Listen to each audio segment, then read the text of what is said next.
In this video, I'm going to be going through my FPL Game Week 10 team and what players you should be using in your teams for this upcoming game week. My name is Run the Web, and let's get right into it. Damn, I sound like Keemstar. So this is my team for the upcoming Game Week 10, and I'm honestly liking the look of it. I'm just looking at these fixtures now, and they seem very favorable to my team. So I'm expecting to have a better game week this week. I mean, if you watch my last videos, you'll realize that I had a stinky game week 9. The less said about that, the better. But yeah, for at least for game week 10, it should be more favorable for me. Now, the goalkeeper slot was a bit of a toss-up between Sanchez and Ward.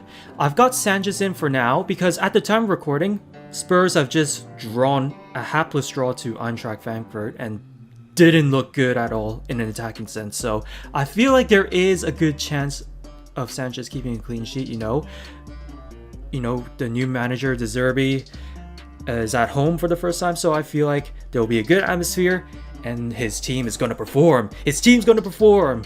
I believe it.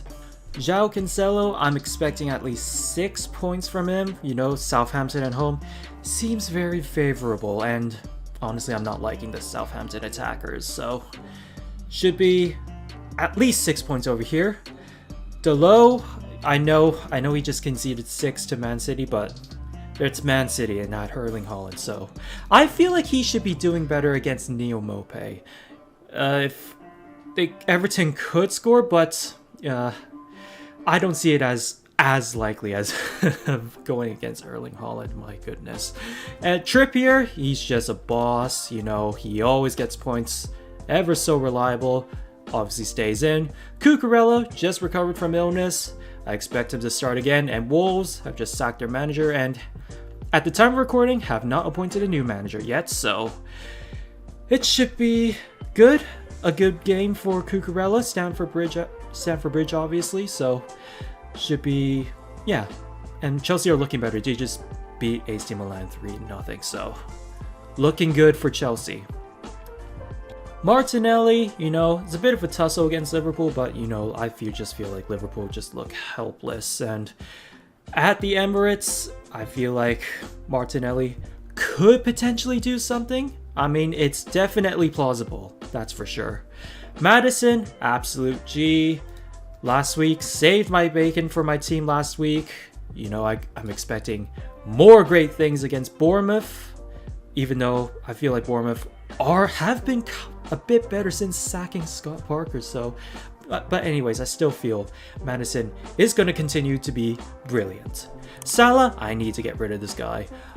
I really need to get to this guy. This is probably the #1 priority that I need to get rid of, because not even just because he's performing badly necessarily, he's just losing value.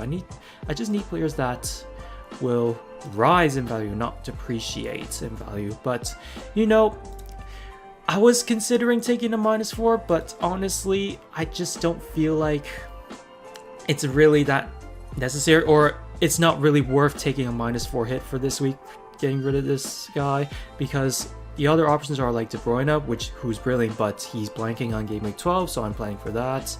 So yeah, not enough incentive to get rid of Salah at this point. Zaha, this is my one transfer that I've made for this week, and I feel like it's a very smart transfer, because just look at these fixtures. They're all 2s and 3s. Like, that's like what, 8 or 9 game weeks of easy fixtures. I think it's easy money, and he's been pretty on form as well. 4 goals, not too bad, not too bad. I can see him at least scoring 4 or 5 goals within this stretch pretty easily. So I feel like this is one player I feel like you're gonna need in your team going forward, because yeah, the fixtures are easy and Zaha is just the main focus for Crystal Palace's attack. Ivan Toney, not been too impressed with Ivan Toney. At the moment, he hasn't scored in like a couple of games since his hat-trick, and he really needs to pick it up. I was deciding between putting him or Mitrovic, but I'm not really sure what Mitrovic's foot injury is like at the moment, so yeah, I'm not sure if he's really going to be playing or not. So for now, at least, unless I get more news, I'm going to go with Toney, you know, just cuz. And Haaland, Southampton at home, captain, not much need to say there. I know he's got 82% ownership, but if you don't have Haaland, I don't know what you are doing. So yeah, this is my team for Game Week 10. I feel like I said in the beginning, it's going to do very well because of the fixtures. I feel like they're very favorable and they should be getting me lots of points. So yeah, let me know in the comments down below how well you think my team will do. And also let me know how well you think your team will do for this upcoming game week. So I'll be responding to as many of your comments as possible. So drop your comments down below. So this is a potential wildcard team for Game Week 10. For those of you who have yet to use your wildcard, this is a potential draft that you could be using. You've got Guaita, whose fixtures are very easy, so it's very favorable for him to get plenty of clean sheets, lots of twos. Lovely stuff. So you got two Chelsea defenders, James and Cucurella. Like I said, I feel like Graham Potter is starting to get the most out of his team and becoming more solid. So yeah, this is also very favorable. And the fixture list is not too bad as well. So there you go. Nico Williams and Tompkins, they're just fillers for the bench. So you can spend more on the other areas. Trippier, the point getter, ever so reliable. Need this guy on your team. You got De Bruyne and Foden. They're going to cause havoc. I know they're going to be blanking in Game Week 12 as long as with Haaland as well, but yeah, these three are just going to destroy pretty much any midfield in the Premier League. So there you go. Zaha and Maddison, like I said before, very easy fixtures, can get you a lot of points. Andreas, you can use as a substitute if you want to sub him in for your team. I mean, he's got very favorable fixtures as well, so yeah, good option to have. You got Gabby Jesus, who I know is blanking in Game Week 12. If you want, you can get rid of him for Game Week 12.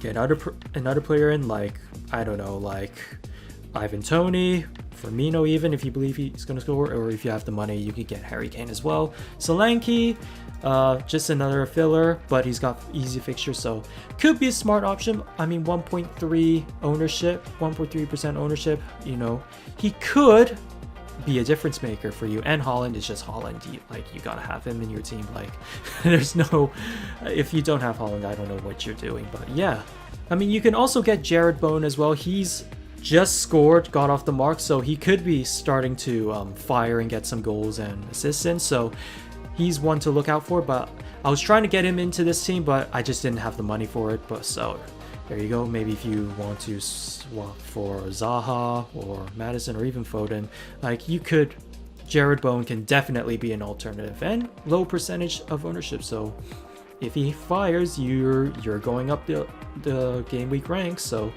something to keep in mind. So yeah, that's my review for Game Week 10. Thank you so much for watching. Please leave a like and hit that subscribe button with notifications on. It would help me tremendously. And until the next video, I'll see you later.